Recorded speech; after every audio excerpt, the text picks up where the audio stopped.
welcome students to my channel Mathematics, and today's topic is composition of functions, class 12. So what is composition of functions? Composition means the combination of functions. अगर हमें दो या दो से ज्यादा functions को आपस में कंबाइन करने की जरूरत पड़ती है तो हम उसे composition of functions कहते हैं. So let us see with the examples कि where and why we will use composition of functions. So students, ये हमारे एनसीईआरटी बुक में एक बहुत अच्छा एग्जांपल्स दिया है जो स्टूडेंट की लाइफ से ही रिलेटेड है, तो उसी एग्जांपल्स को यहाँ पर डिस्कस करते हैं. तो बहुत इजी सा एग्जांपल है जिससे आपको आराम से समझ में आ जाएगा कि कंपोजिशन ऑफ फंक्शंस क्या होता है और हमें इसकी जरूरत क्यों पड़ती है. तो लेट अस सी, सपोज हमारे पास एक फंक्शन है f which relates from a to b, जो मैपिंग शो करता है a से b सेट में, और एक और फंक्शन है g जो मैपिंग शो करता है b से c सेट में.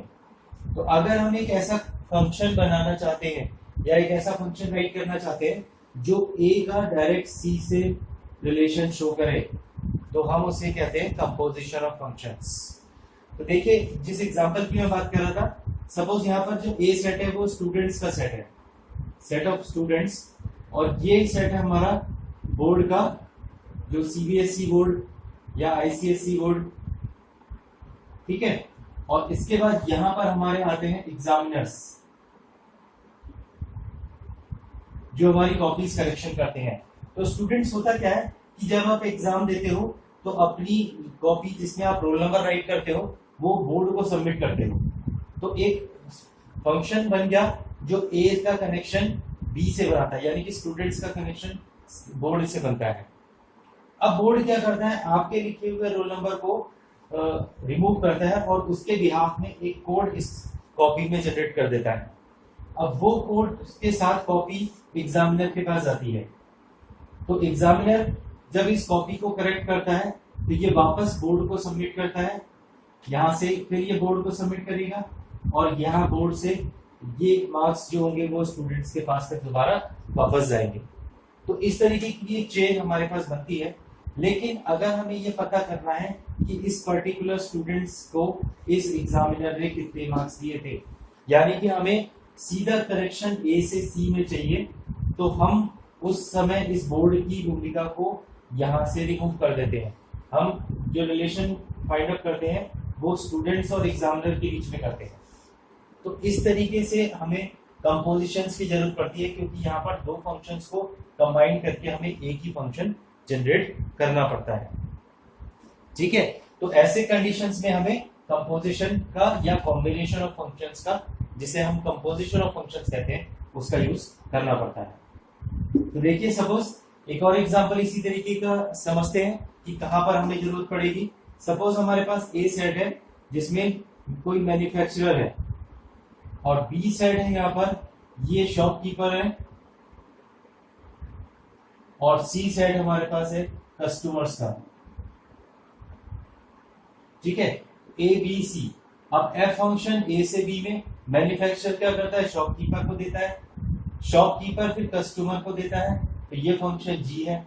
अगर हमें ये देखना हो कि इस पर्टिकुलर प्रोडक्ट में मैन्युफैक्चर की कॉस्ट में और जो आपका सेल हुई उस कॉस्ट में कितने का डिफरेंस है, या क्या इसमें टोटल प्रॉफिट लिया जा रहा है, तो हमें डायरेक्ट कनेक्शन मैन्युफैक्चरिंग कॉस्ट से कंज्यूमर तक के पहुंचने वाली कॉस्ट में चाहिए. इसमें इस शॉपकीपर का जो प्रॉफिट है वो हम टोटल गेन्स का इंडल्ज कर लेंगे.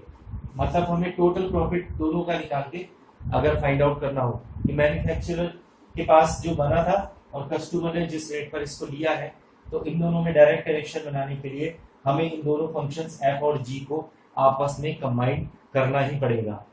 ठीक है, तो ये कुछ एग्जांपल्स हैं जिससे हम समझ सकते हैं कि हमें कंपोजिशन ऑफ फंक्शंस की कितनी ज्यादा जरूरत होती है daily life. Composition of functions, let f is such that a to b. तो f एक फंक्शन है जो a सेट से b सेट में रिलेशन बनाता है या मैपिंग शो करता है, and g is from b to c. g b से c में मैपिंग शो कर रहा है. Then composition of functions is denoted by GOF. इसको हम शॉर्ट में गॉफ पढ़ते हैं.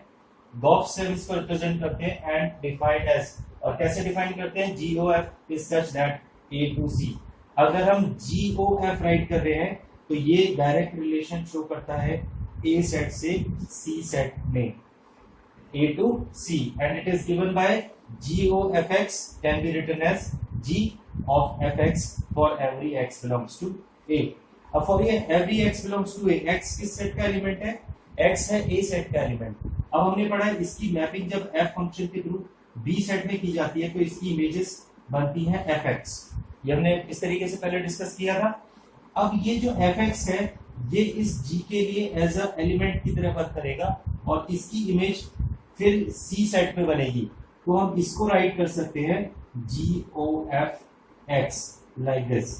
तो GOFX यानी कि x की जो डायरेक्ट इमेज है वो GOF फंक्शन के थ्रू इस सेट C में बन रही है। तो GOF shows the relation from set A to set C।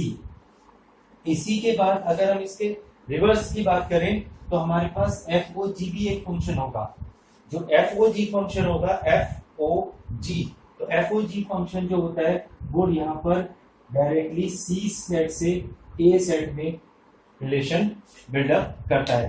तो GOF shows the relation from set A to set C and FOG shows the relation from set C to set A। अगर हमें इस set के elements का इस opposite relation चाहिए तो हम इसको FOG फॉर्म से रिप्रेजेंट करते हैं। F is a function from set A to B and G is a function from B to C। Then we said that GOF shows the relation from set A to set C and FOG shows the relation from set C to set A like this. This is FOG and GOF. But there are some essential conditions for GOF and FOG to be exist. What are these essential conditions? See, for GOF, अगर GOF exist करता है यानी कि इसका composition बन रहा है तो it means we have range of F is subset of domain of G। तो ये हमारी एसेंशियल कंडीशन है GOF के एग्जिस्ट करने के लिए।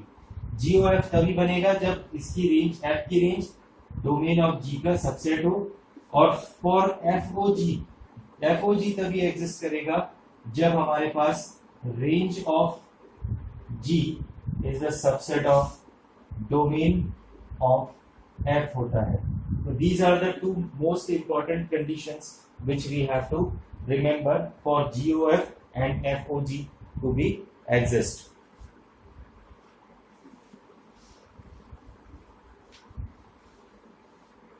तो let us see, suppose हमारे पास इस तरीके का कोई एग्जांपल लेते हैं, एग्जांपल के थ्रू और इसको समझते हैं। सपोज fx है हमारे पास 3x एंड gx हमारे पास कोई फंक्शन है cos x।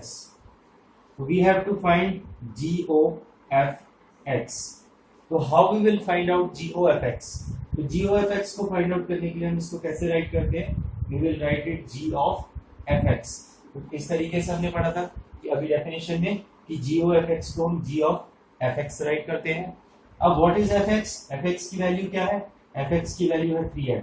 तो हम इसके प्लेस में fx के प्लेस में क्या रख देंगे? 3x पुट कर देंगे। अब G फंक्शन को यूज करना है तो gx is cos x, then what is g3x? तो g3x की वैल्यू आ जाएगी हमारे पास cos 3x। देखो gx अगर cos x है तो g3x फाइंड करना है, तो इस x के प्लेस में हमें क्या पुट करना पड़ेगा? 3x। तो यहाँ पर भी हम cos x के प्लेस में क्या पुट कर रहे हैं? 3x पुट कर रहे हैं। तो ये हमारे पास बन जाएगा GOFX is equals to cos 3x। But if we wish to find out here FOG fog of x, अगर हम FOGX फाइंड आउट करना चाहते हैं तो let us see what we have to write। F of gx we will write here, ऐसे right करेंगे। अब gx की वैल्यू पुट करो, gx की वैल्यू कितनी है? gx की वैल्यू है cos x, तो we will put f cos x। अब फंक्शन ये वाला यूज करेंगे f और रखना है यहाँ पे fx की वैल्यू कितनी है हमारे पास? fx इक्वल्स टू 3x है, तो f cos x कितना होगा? तो f cos x को हम राइट कर सकते हैं here what we can write 3 cos x। we have 3 cos x. Are they equal to each other? Is cos 3x equals to 3 cos x? क्या हमारे पास ये possible है? No, it is not possible. It means what conclusion we can write? That GOF is not equals to FOG.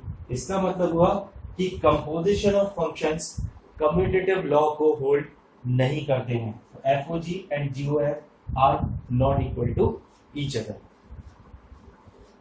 तो इस तरीके के questions हमारे पास आएंगे जिसमें हमें FOG और GOF डिफरेंट फंक्शंस के लिए find out. So students, let us discuss one more example here. F is such that 2, 3, 4, 5 to 3, 4, 5, 9. G is such that 3, 4, 5, 9 to 7, 11, 15. F2 is 3, F3 is 4, F4 and F5 equals to 5. तो देखिए इसको हम थोड़ा सा समझते हैं. हमारे पास एक सेट है A जो है सपोज 2, 3, 4, 5 एलिमेंट्स इसमें. दूसरा सेट है B जिसमें एलिमेंट्स हैं 3, 4, 5 एंड 9. और थर्ड सेट हमारे पास है 7, 11 और 15 का. तो F रिलेशन A से B में शो कर रहा है और G रिलेशन B से C में शो कर रहा है. तो यहाँ पर देखिए 2 की इमेज, F2 की इमेज क्या बन रही है? 2 की इमेज 3 बन रही है, 3 की इमेज 4 बन रही है और F4 और F5 की सेम इमेज है 5. तो F4 की और F5 की सेम इमेज बन रही है यहाँ पर 5. अब G3 equals to G4 equals to 7, यानी कि G फंक्शन के थ्रू 3 और 4 दोनों एलिमेंट्स की एक ही इमेज है 7. इसकी भी है 7 और इसकी इमेज भी 7 है. और 5 और 9 इन दोनों की जो इमेजेस हैं वो दोनों हैं आपके पास 11. तो आपको अब फाइंड आउट करना है function GOF. What is GOF? तो one by one we will find out the element. तो हम स्टार्ट कहां से करेंगे? F के एलिमेंट्स, मतलब F का जो डोमेन है 2, 3, 4, 5, इसी की हमें फाइनल इमेजेस किस सेट में चाहिए? C सेट में चाहिए. तो यही हमारा फंक्शन क्या होता है? GOF is such that A to C होता है. तो राइट करते हैं GOF. तो GOF पहला एलिमेंट है 2. अब देखो GOF सेट में कौन कौन से एलिमेंट आएंगे और कौन सी इसकी इमेजेस बनेंगी. तो डायरेक्ट हम राइट करते हैं 2 की इमेज बन रही है 3 और यहाँ 3 की इमेज बन रही है 7. तो इसका मतलब GOF फंक्शन के थ्रू 2 की इमेज डायरेक्टली 7 में बनेगी. तो हम इसको राइट कर देंगे 2,7. सेकेंड एलिमेंट लेते हैं 3. 3 की इमेज है 4 और 4 की इमेज है फिर से 7. तो हमारे पास जो इमेज फाइनली 3 की आई थी वो 3 की इमेज क्या होगी? We can write it directly 7. तो GOF फंक्शन से 3 की इमेज भी 7 बन रही है. अब 4 की इमेज की बात करते हैं. 4 की इमेज यहाँ पर 5 है और 5 की इमेज 11 है. तो इसका मतलब इसमें जो नेक्स्ट एलिमेंट होगा वो 4,11 होगा. और इसी तरीके से 5 की इमेज 5 है, 5 की इमेज फिर 11 है. तो इसका मतलब 5 की इमेज भी 11 इस GOF फंक्शन के थ्रू बनेगी. तो इस तरीके से हमारे पास कंपोजिशन ऑफ फंक्शंस हमें use. So students, let us see now. These are the most important question here. We can take it as a theorem also. Show that F such that A to B. F एक function है A से B set में image show करता है. G is from B to C. Again the same condition is 1, 1. अब ये जो F और G हैं ये दोनों 1, 1 फंक्शन है. Then GOF such that A to C. तो GOF जो A से C में मैपिंग कर रहा है is also 1, 1. तो हमें ये शो करना है कि अगर F 1, 1 है, G 1, 1 है तो GOF भी 1, 1 होगा. How we can show this? तो आपको याद होगा कि किसी भी फंक्शन को 1, 1 प्रूव करने के लिए हम क्या करते थे? हम fx1 इक्वल्स टू fx2 रखते थे और उसको x1 इक्वल्स टू x2 अगर वो आता है तो हम कह देते हैं कि वो फंक्शन 1, 1 है. तो same concept we will use here. तो यहाँ पर जो फंक्शन हमें 1, 1 प्रूव करना है वो गॉफ फंक्शन करना है. तो let us consider that GOF x1 is equals to GOF x2.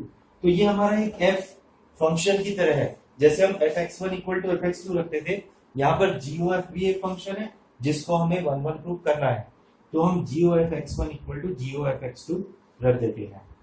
तो अब हम g of x2 क्या राइट कर सकते हैं? We know according to the definition of composition of functions we can write g of fx equals to we can write g of fx2। तो हम right कर सकते हैं g of fx1 equals to g of fx2। तो now g is a 1 1 function. अगर g एक 1 1 function है तो gx1 equals to अगर gx2 होता है तो हम इससे क्या लिख सकते हैं? x1 equals to x2 right कर सकते हैं ना, क्योंकि g हमें ऑलरेडी गिवन है कि दिस इज अ 1 1 फंक्शन। तो अगर हम इस कंडीशन को यहाँ पर अप्लाई करते हैं तो यहाँ पर ये एज fx1 और fx2 एक इसके एलिमेंट्स हैं, जैसे कि यहाँ पर x1 और x2 थे, तो अब हम इसको रिप्लेस करके लिख सकते हैं this implies that fx1 equals to fx2, और हम यहाँ पर ब्रैकेट में रीजन दे देंगे सिंस g इज 1 1, क्योंकि g 1 1 है इसीलिए हम gx1 इक्वल टू gx2 को x1 equals to x2 right कर सकते हैं। Now again fx1 equal to fx2, and since f is also what we know 1 1, ये दोनों तो कंडीशंस हमें गिवन है कि g भी 1 1 है और f भी 1 1 है, तो ऑब्वियसली जब fx1 equal to fx2 है और f और एक 1 1 फंक्शन है तो what we can write x1 equals to x2। तो we have taken g of fx1 equal to g of fx2 and we have proved that x1 equals to x2। So what this shows that g of f is 1 1। We have to prove that if f is such that from a to b and g is from b to c is an onto function, f भी onto function है, g भी onto function है, तो show करिए कि g of f भी onto होता है। तो सेम कंडीशन इज हियर कि f11 है, सॉरी f onto है, g onto है, तो gof भी onto होता है। तो let us see like this. Suppose हमारे पास है, इसको समझते हैं कैसे हम इसको शो कर सकते हैं। f जो कि होता है वो हमारे पास a से b सेट में मैपिंग करता है, और जो हमारा g होता है वो मैपिंग करता है b से c में, c सेट में। तो अब मान लिया जाए यहाँ पर हमारे पास कोई एलिमेंट है z, क्योंकि ऑन टू के लिए हम क्या करते थे, वी टेक कि हम ये वाले एलिमेंट्स यानी कि for every element of codomain there exist a pre image in the domain set. तो आप ये डेफिनेशंस को जहां पर हमने गॉफ और सॉरी 1 1 एंड ऑन टू की डेफिनेशंस पढ़ी थी, तो आप लिंक में जाकर के उन वीडियोस को दोबारा वॉच कर सकते हैं। अगर आपको कोई भी कंफ्यूजन है तो मैंने लिंक में उन वीडियोस को डिस्क्रिप्शन डाल दिया है, तो आप उनको चेक कर सकते हैं। तो हमारी कंडीशन क्या होती थी कि for every image there must exist element, for every element of codomain there must exist a pre image in the domain set. तो अगर g ऑन है तो इस z के लिए कोई ना कोई प्री इमेज डेफिनेटली एग्जिस्ट करेगी। क्यों? क्योंकि g एक ऑन टू फंक्शन है, तो इसका मतलब इसके लिए कोई ना कोई y जरूर होना चाहिए, तभी ये ऑन टू हो सकता है। ऑन टू होने का मतलब है यहाँ जितने भी एलिमेंट C में होंगे उन सबकी प्री इमेज G फंक्शन के थ्रू B सेट में डेफिनेटली बनेगी। और इसी तरीके से अगर F ऑन टू है तो Y की प्री इमेज भी डेफिनेटली इस A सेट में एग्जिस्ट कर रही होगी, तो that we can take X, यानी कि हर Z के लिए एक Y एग्जिस्ट कर रहा है और हर Y के लिए एक एग्जिस्ट X कर रहा है। तो इसका मतलब हुआ कि हर Z के लिए एक डेफिनेटली X एग्जिस्ट कर ही रहा होगा। तो it means for every z there exist x, that means this function g of f is an onto function. So this you can write in a proper language. I think आपको समझ आ गया होगा कि किस तरीके से हमें शो करना है। हर z के लिए y है और हर y के लिए x है, तो इट मीन्स हर z के लिए एक x डेफिनेटली इस a सेट में बिलोंग कर रहा है। तो इसके हर एलिमेंट के लिए प्री इमेज a सेट में एग्जिस्ट कर रही है, जो कि किस फंक्शन के थ्रू बन रहा है, गॉफ फंक्शन के थ्रू। इट मींस अगर g 1 1 है, f 1 1 है, तो गॉफ भी 1 1 होगा। Now we have to see the reverse of the theorem which we have studied earlier, that if f is 1 1, g is 1 1, then gof is also 1 1, that we have proved. Now we have to check if golf is 1 1, then is f and g both 1 1 or not. So let us see with this example. यहां पर हमारे पास suppose a एक set है जिसमें element है 1 2 3 4. जो f mapping होती है वो a से b में हो रही है और fx is equals to, suppose हमने फंक्शन ले लिया है x, fx equals to x इज अ फंक्शन डिफाइंड. अब b से c में जो मैपिंग है वो g फंक्शन के थ्रू हो रही है. यहां पर g फंक्शन को थोड़ा सा देखिए, gx is equals to x for x equals to 1 2 3 and 4, and g5 and g6 is equals to g5 and g6 is equals to, we can take here 5. So see this example in which fx equals to x, we have a is a set in which 1 2 3 4 elements are there and function fx equals to x. b set में हमारे पास element है 1 2 3 4 5 6 जो g के through mapping हो रही है, जिसकी g से c में, और c के एलिमेंट्स है 1 2 3 4 5 6. अब fx equals to x function है, बट gx फंक्शन ऐसे डिस्क्राइब है कि gx इक्वल्स टू x है, x इक्वल टू 1 2 3 4 के लिए, बट g5 और g6 की वैल्यूज 5 है. तो देखिए यहाँ पर हम कुछ मैपिंग अब इसको ड्रॉ करते हैं. तो fx इक्वल्स टू x के थ्रू जब हम मैपिंग करेंगे तो 1 की इमेज हमारे पास f1 की इमेज 1 आ जाएगी, f2 की इमेज 2 आएगी, f3 की इमेज 3 आएगी, f4 की इमेज 4 आएगी. So this function fx equals to x, a की हमने मैपिंग b सेट में कर दी.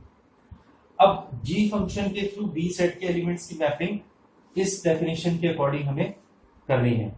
तो 1 2 3 4 के लिए तो gx इक्वल्स टू x है सेम, यानी कि 1 की 1 से मैपिंग, 2 की इमेज 2, 3 की इमेज 3, 4 की इमेज 4.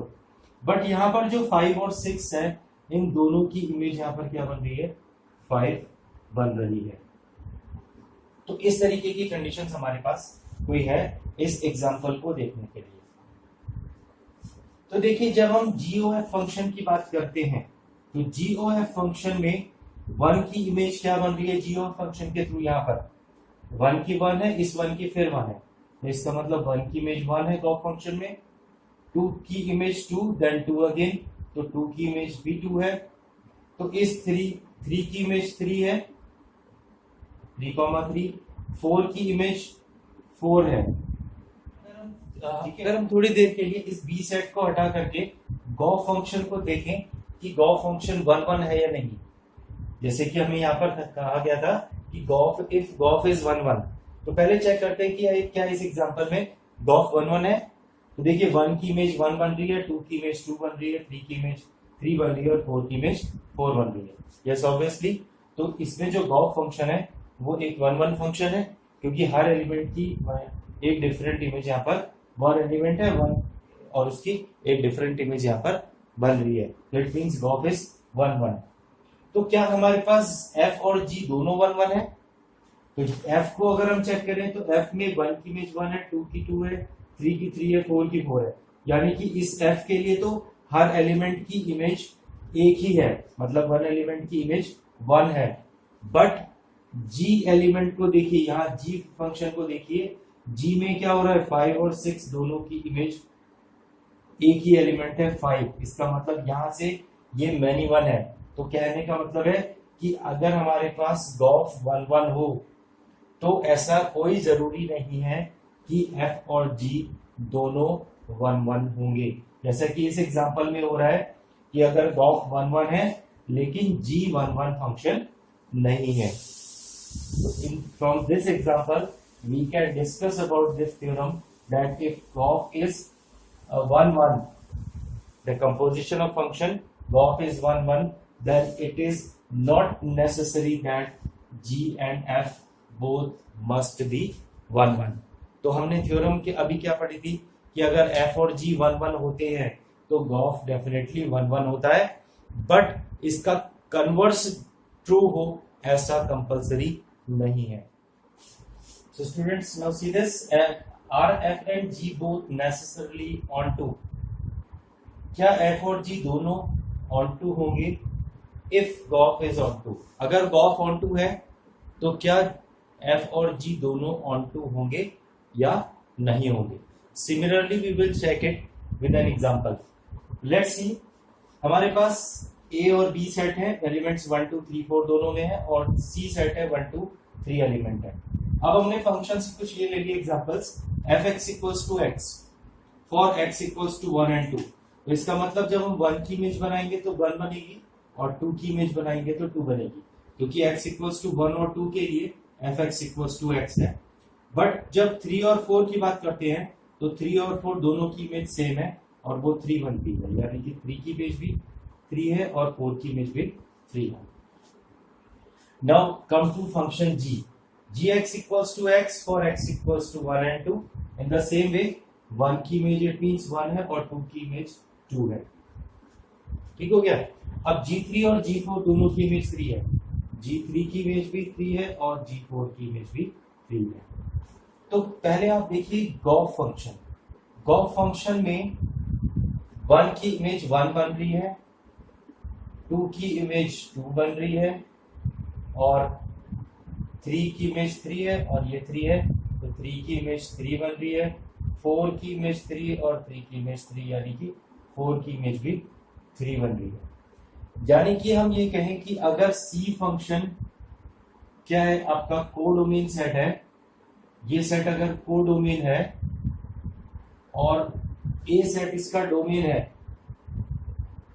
तो क्या कोडोमेन के हर एलिमेंट 1 2 3 के लिए कोई ना कोई प्री इमेज एग्जिस्ट कर रही है? 1 की इमेज 1 बन रही है, देख लीजिए 1 की इमेज 1 बन रही है, इस 2 की प्री इमेज 2 बन रही है, और इस 3 की भी प्री इमेज बन रही है, इस 3 की इमेज, इसकी तो दो प्री इमेज बन रही है। तो it means this is an onto function. तो ये जो फंक्शन होगा ऑन टू फंक्शन होगा, क्योंकि हर इसके तीनों एलिमेंट के लिए कोई ना कोई प्री इमेज डोमेन सेट में एग्जिस्ट करती है। हमें चेक क्या करना है, if g o f is onto then whether f and g both are on to or not, हमें ये चेक करना है। तो लेट्स सी कि इसके लिए देखिए 1 की प्री इमेज 1 है, 2 की 2 है, 3 की इमेज प्री इमेज 3 है, बट 4 की प्री इमेज यहाँ पर कोई भी नहीं है। तो इसका मतलब हुआ कि जो f है वो ऑन टू नहीं है। यहाँ पर g जो है वो ऑन टू बन रहा है, क्योंकि 1 की इमेज है, 2 की भी प्री इमेज है, 3 की दो प्री इमेजेस है, तो g तो 1 g तो ऑन टू है, बट f ऑन टू नहीं है। Got it? तो this is the condition that हमने जो भी दोनों थ्योरम्स में एक पढ़ा था कि अगर गॉफ ऑन टू है तो अगर f और g ऑन टू है तो गॉफ भी ऑन टू डेफिनेटली होगा, बट अगर गॉफ ऑन टू है तो जरूरी नहीं है कि f और g दोनों ऑन टू हो। तो इसके लिए एक और बहुत इंपॉर्टेंट इस डिस्कशन से एक और बहुत इंपॉर्टेंट कंक्लूजन हमारे पास आता है, जिसको आपको ध्यान से समझना है। तो देखिए, अगर हमारा गॉफ GOF हमारा क्या हो, 1 1 हो, ठीक है, अगर गॉफ 1 1 है तो क्या होना चाहिए, f इज 1 1। तो f को डेफिनेटली 1 1 होना चाहिए, तभी गॉफ 1 1 हो सकता है। लेकिन अगर गॉफ ऑन टू है, g o f is onto, then g must be onto. f हो या ना हो उससे फर्क नहीं पड़ता, लेकिन g को ऑन टू होना पड़ेगा अगर f on g o f onto है तो यहां पर कंडीशन ध्यान रखिए, दोनों में डिफरेंट है। गॉफ 1 1 है तो f डेफिनेटली 1 1 तो जरूर होगा, चाहे g हो या ना हो। अगर गॉफ ऑन टू है तो g तो ऑन टू डेफिनेटली होगा, चाहे f हो या ना हो। तो this is the most important result in this composition of the functions. So you have to remember these two conditions, and two conditions I have told you earlier also कि हमारे पास Gauff exist तब करता है जब range of f is the subset of domain of g होता है, और Fock तब एग्जिस्ट करता है जब range of g must be the subset of domain of f होता है. तो these two are the most important conditions you have to remember.